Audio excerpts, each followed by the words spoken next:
Hello, I'm Marcia Cavanaugh. Thanks so much for joining us. So far, the most activity in the hard rock situation seems to be an increase in the number of groups investigating it. This week, that number continued to grow. We'll look at these stories as well as an investigation of school bus driver qualifications, the mayor's personal tax problems, an epidemic of automobile burglaries, a town council rejecting an industry proposal, and the New Orleans City Council tightens parade rules. Joining us are tonight's Informed Sources. Errol Laborde, producer of Informed Sources. Tyler Bridges, reporter, the Times-Picayune, the New Orleans Advocate. David Hammer, investigative reporter, WWL-TV Channel 4. And Dave Cohen, news director, WWL Radio. And we go to Dave Cohen first, and let's talk hard rock. Another committee, council committee, they formed their committee to look into this over the objections of the Cantrell administration and the Inspector General, who says he has his own investigation going on. Right. So we have investigation, at least. We have a myriad of investigations. Yeah. We know that the primary probe is through OSHA, the federal government trying to determine what went wrong, why the building partially collapsed, and who was responsible for that. That's going to be the one that will get a report in less than a month and a half, less than 90 days now, at least their initial report on their findings. The Inspector General's office, we know now, has folded into their investigation that was already undergoing into the Office of Safety and Permits into allegations of bribery and mishandling of safety issues and permitting. Now, Hard Rock is also part of that investigation in the Inspector General's office. So the City Council, though, says, but wait a minute, all of this investigation is going on, and the council still, like the public, has very limited information in many areas of not only what's being investigated, but what's happening on a day-by-day basis, where the process is in terms of removing, if possible, human remains, demolishing the building, even simple things like determining the structural soundness of the building as it currently sits. The City Council got very frustrated that they don't know any of these answers to any of these questions, and the mayor's office said, well, we hold news conferences. You should be getting this information from the news conferences we hold. So the council said that they had a duty and a responsibility under the city charter in their role as checking and balancing the administration, and also in their role of just informing the public to hold a hearing. And in that hearing, they did decide, after listening to several individuals in the public, knowing about, because they had a letter from the mayor's office and from the Inspector General asking them not to impede these other investigations, they voted unanimously to open their own probe. Well, it's interesting because they do have this duty, or they felt they had this duty, but they also have the power that's actually written out in the charter to investigate, and that includes the power to subpoena witnesses and subpoena documents and all of that. And it's interesting that the mayor reacted in the way she did, saying you shouldn't be doing this or you're going to get in the way, when she herself has an investigation going on where she's hired former U.S. Attorney Kenneth Polite up in Philadelphia now to lead an investigation which is not actually in the charter. She doesn't actually have that authority, and she's doing it, and she's spending public dollars to pay an outside law firm to investigate her own, Office of Safety and that was Permits. kind of a surprise to hear this week, and we don't know how much is being paid to this firm, do we? Not yet, I don't think. We don't. We've actually requested those documents and that contract, but we haven't been able to get it yet. I guess what the council wants to do is that role that we're all very familiar with, is of Congress sort of being sort of a watchdog of what's going on, but that's not normally the role of the New Orleans City Council, is it? But the charter does allow for that. It calls for that. And the other thing that's interesting is I liken it to the Deepwater Horizon incident, where there was a concurrent investigation along with the criminal investigation that led to the record criminal fines against BP. There was also a fact-finding investigation that was open to the public with hearings by the Marine Board, that was actually the Coast Guard and then MMS, now the Interior Department, that conducted these public hearings, forced witnesses, the whole thing. So there is a precedent for that type of thing with an engineering disaster like this. Well, just in the way a democracy works also, each district councilman represents 1/5 of the voters in the city. So they're the ones who are closest to the voters. They're closer than the mayor is. And so when they go to a meeting, they can't say, well, you know, I listen to the mayor's press conference. They need to have the answers too. I mean, that's what you do in a democracy. Yeah, particularly for the council members who represent the businesses that are still impacted by this ongoing nothing moving forward in terms of, while there's planning for demolition, so many businesses remain impacted. They go to their council member and say, hey, you know, when are we going to be able to open? When are we going to be able to make money again? And well, the mayor told us, listen to the news conference. Well, also, I mean, the mayor said one of the reasons why she's objecting also is because there are negotiations going on with the developers, with the owners of that property in terms of demolition and what is going to happen, and she is worried that anything that would come out in council maybe would interfere with that, because obviously that is kind of sensitive and it is something that needs to be addressed pretty quickly. But what was also interesting this week was that Newell Norman got the attorney for the developers on his program and really did a very, very complete interview with him. Lawyer to lawyer is what we were really listening to. Right.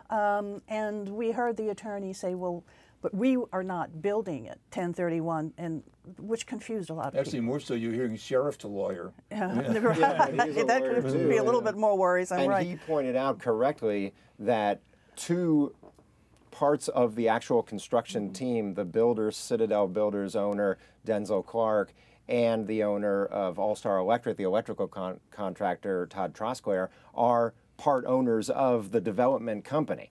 So they were trying to separate the development company and its primary owner, Mohan Kalis, out from the actual building. And the other point that the sheriff made, which was really good, is that there's value engineering that goes into this, where they actually make decisions about the engineering based on the cost. So the person who holds the purse strings, which is the owner, is a part of that process and that decision making. So it is relevant to then call on them to, be open and answer those questions. And he did, they contacted us. 1031 Canal contacted WWL Radio and said, we want to come on with Newell. We want to tell our side of the story. Now, only after the incident with the tarp, the exposing of the dangling remains, the march on City Hall, and they say it was really the march, and it was the rhetoric from those people who were taking part in that protest and what they were seeing and hearing on social media that finally convinced them to break their silence.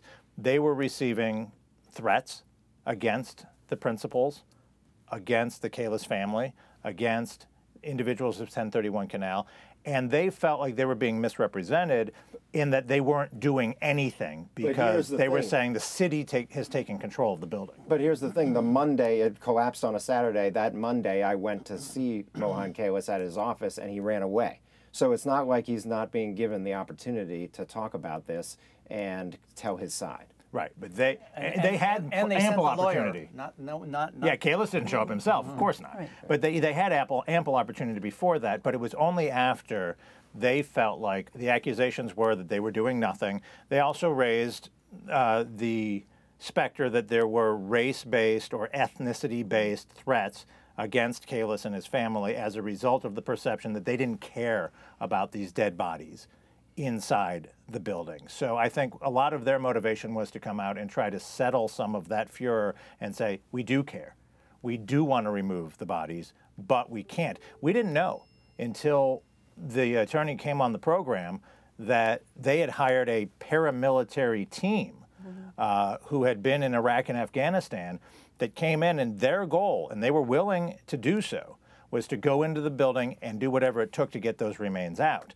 The engineers, they said, put the kibosh on it. They said, there's no way. You can't go in. It's too unstable. And then we learned they'd also done laser scanning of the building in an effort to better understand in its current status how unstable or stable it may be. So we learned a lot from that interview that nobody was saying before. Right. Well, so far, the building is going to be imploded sometime in March. That's the plan right now. As it stands right now. Understand that that is going to happen, that the bodies cannot and will not be removed prior to that.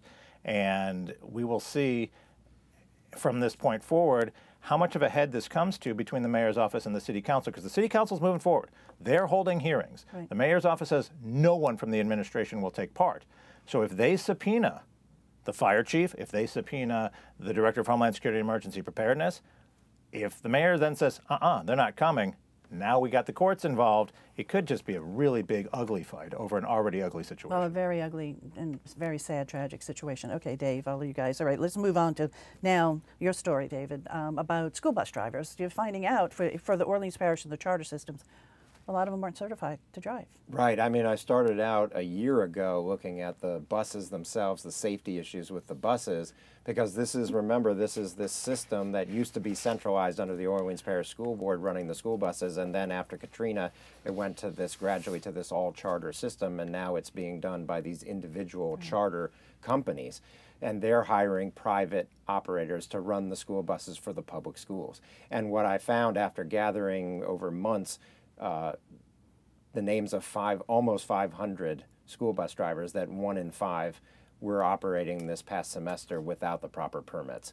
And those permits went into place because a year ago we did these stories, and the city council stepped in and the mayor stepped in proactively to say, hey, we need to get a handle on this because the school board's not doing it anymore.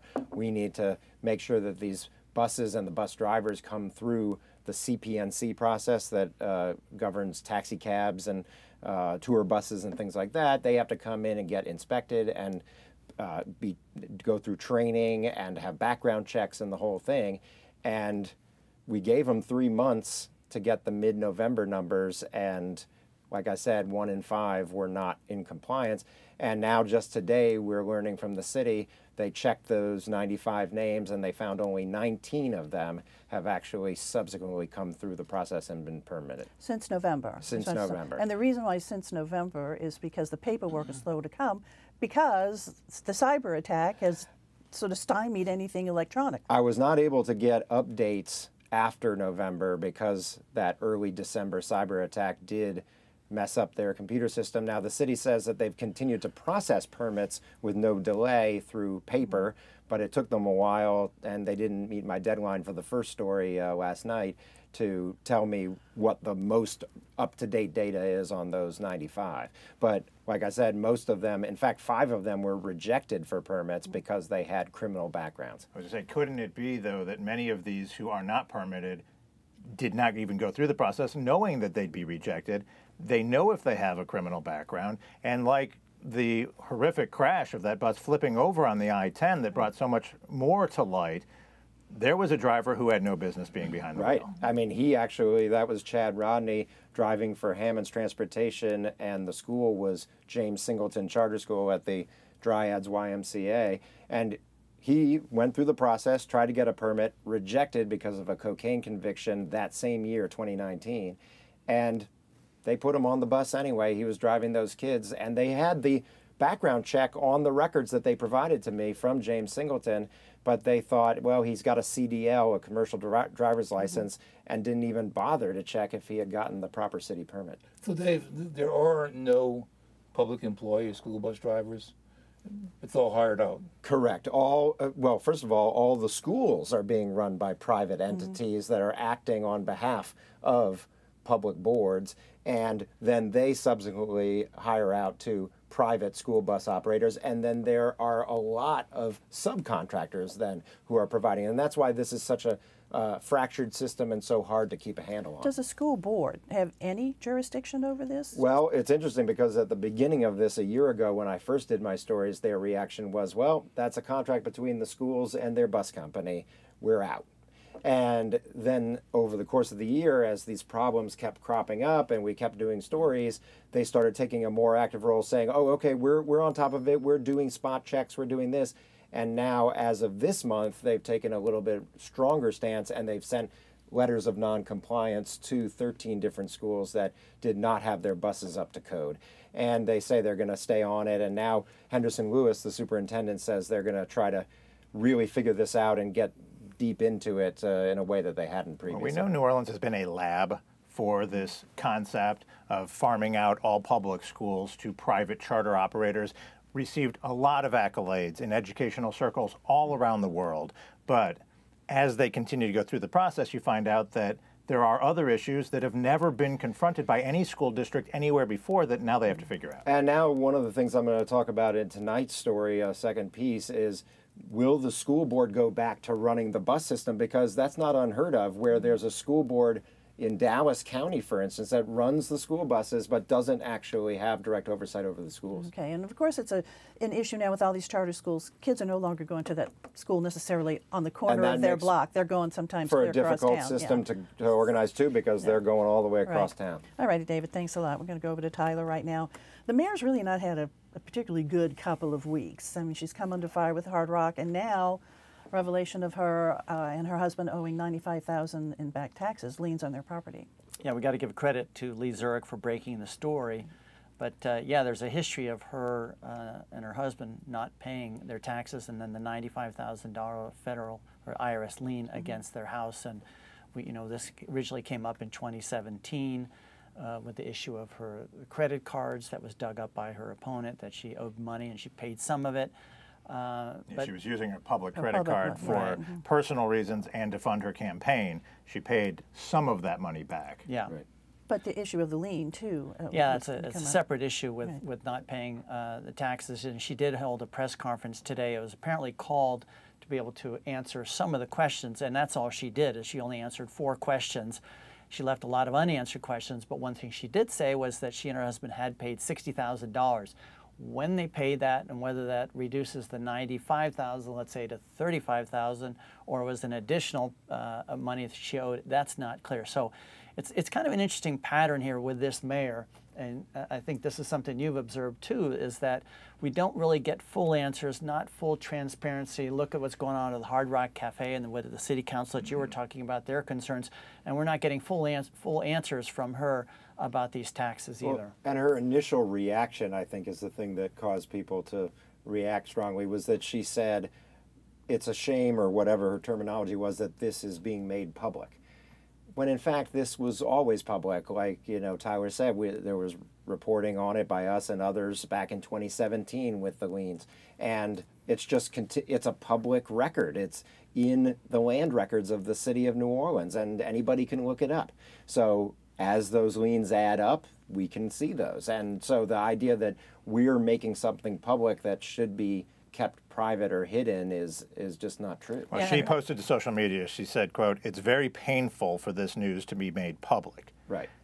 Well, it's always been public. Right. It's just now been further highlighted in the media, and the fact that it's continued. We knew during the campaign, as you pointed out, she was having problems. What is very concerning is we just got a breakdown of the numbers for the liens that the IRS has brought out each year, and for the payments. They put a $43,000 lien on our house for failure to pay 2013 to 2015. They put in another lien for $31,000 for unpaid taxes from 2017. Then unpaid taxes from 2018, another $19,400 lien. So not only does she get liens year after year after year for failing to pay taxes, but she's still not paying those taxes for the subsequent years. Penalties and interest, of course. But we don't know. Yeah, it's a point. She did say there personal. Yeah, she did say that. But the question is, well, why not just be clear with the public of what happened? Are you just spending much more money than you're taking in? You've had some things happen that do happen to others that were unexpected? What? But she does say, we're going to have to move on. She does say this is personal, that they are dealing with it, they're handling it. But folks are concerned because she is, the leader of the city and has to deal with a big budget. So that's why people raise questions. So, okay, I'm sure we'll be talking about this a little bit more later. Let's go over now to Errol. The city of Oswego, they said no to a chemical plant. It's kind of an interesting story. There's a huge Chinese chemical plant, pronounced Wanhua, I think. And what they wanted to do was build, in effect, a distillery. There's a chemical that they're going to bring here, which has a very, very long name, and for our purposes, we'll call it D&I, which is best known as. And it's used for making the materials like for shoes and paddings, that sort of thing.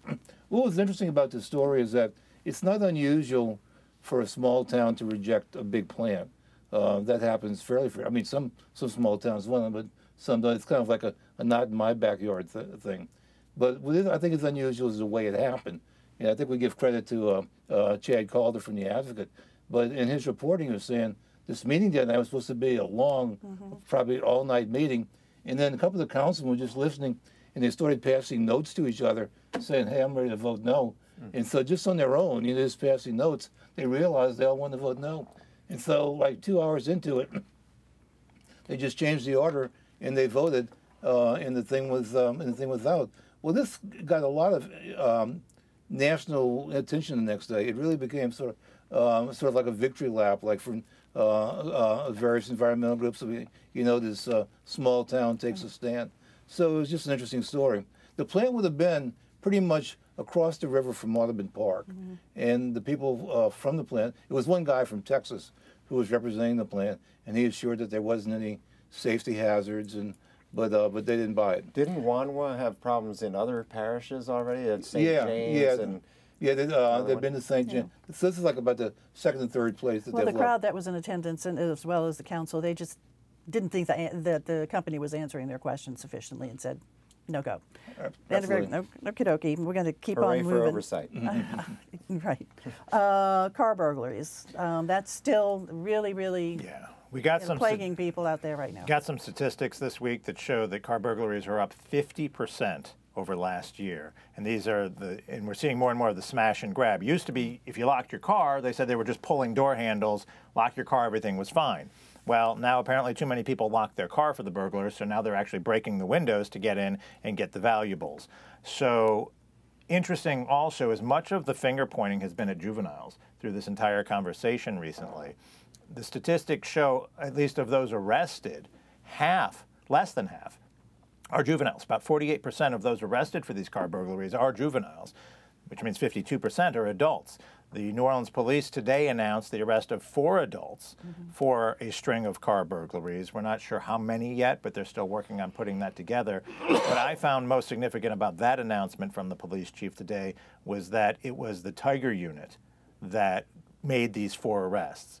The Tiger Unit is getting a lot of the credit for the 50-year low in murders in the city of New Orleans now, and their work on armed robberies and going after violent crimes. Well, violent crimes way down in New Orleans. Like we said, it hasn't been this. There was 119 murders in 2019, and that's the lowest in half a century. So now, though, with the property crimes on the rise, the chief not only called on citizens today to install cameras, which the mayor released a video yesterday urging more people to get these cameras and tie them in to the real-time crime data center for the city, but the chief reiterated that today, saying people need to put more cameras in, see something, say something, and he called on the public to be more vigilant while he pledged to continue going after these criminals, pointing out again they are arresting the same juveniles over and over and over again. But very early on, they said that they were seeing a pattern with the way these crimes were being done that indicated to them that it was not juveniles, that it was adults, that it was more organized than the kind of random smash and grab, like this thing where they were hitting at the park and at the church, at the wedding, exactly. Yeah. So City Parks had hits at the golf course, the tennis courts, at weddings, at the dog park, anywhere there's a large number of vehicles and people clearly paying attention to other things. So that led them to believe these probably aren't kids who are figuring this out. But then you see the church in New Orleans East get hit multiple times. You see there was schools now that are getting hit where administrators and students' cars during the school day are getting hit. And it's just, this clearly has become a business of choice for whoever it is that is committing these crimes. They know that people at these events and at these locations are leaving valuables in their cars, and it's worth it to them to organize enough people. And if you've seen some of these surveillance videos that are released, it looks like someone kicks an anthill. And suddenly all of these, you see 7, 8, 9, 10 people running around smashing windows, pulling handles, and stealing things.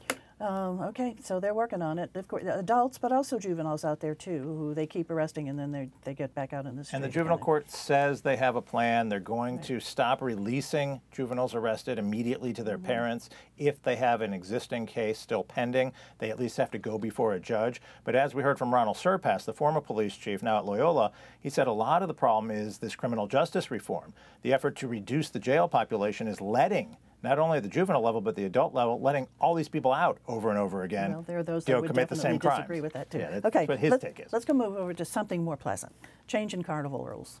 Yeah, well, some people argue whether that is pleasant or not, but the council passed some new laws that kind of designed for safety and procedure, and one of them was that you'd think you wouldn't have to make a law about this, but a lot of times the maskers, they'll have empty boxes or plastic, and then when they're done with it, they just throw it out to the crowd. Well, you can't do that anymore because they say it causes hazards.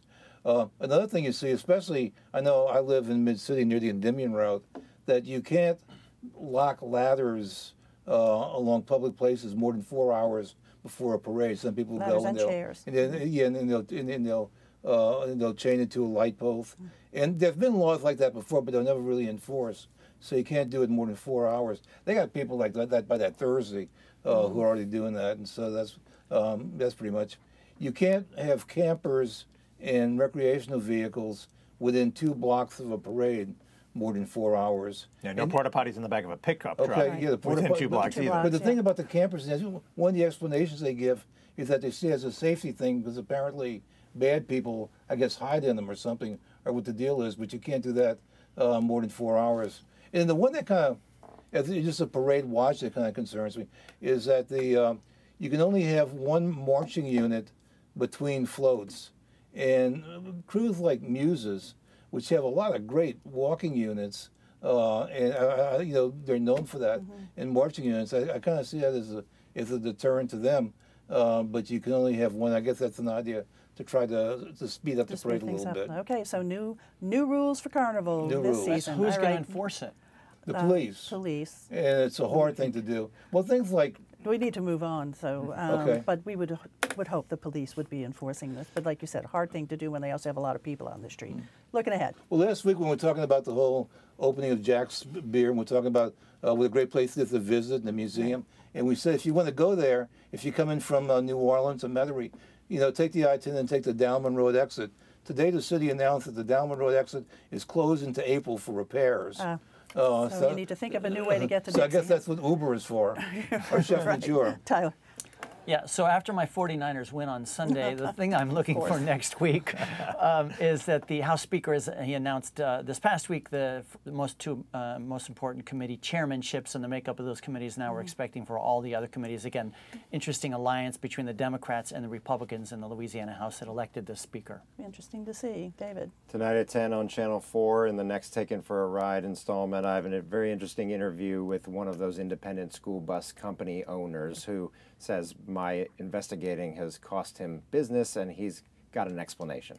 Okay, but we also are concerned about the safety of the children. David. I'm going to jump back on your sports theme. Every Saints fan waiting with bated breath now. Is Drew Brees coming back or not? He promises that in the next, now we're down to about 3 weeks, he will let us know if he's coming back. Meanwhile, there's so much speculation about who will be the starting quarterback if he does not. And if he does, which quarterback do the Saints keep as the backup? Okay, we shall see. Thanks, guys, for being here. Great conversation. Thank you all for joining us, and we'll see you again next week for Informed Sources. Have a good evening.